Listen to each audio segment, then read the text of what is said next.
So what's up guys?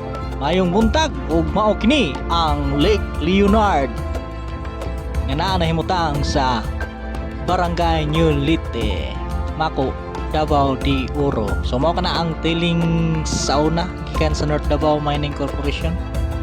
Og ang diri sa kilid sauna tubig pa ni karon na puro na water lily mga guys. Diba? Nagkagamay gyud ang tubig, nagkaraghan ang water lily. Mao ni siya katong sa atbang mo to ang dam ug katong na down sa una nga dako kayo no. Karon okay na. So peaceful na kayo ang Lake Leonard guys. So enjoy watching. Bye bye.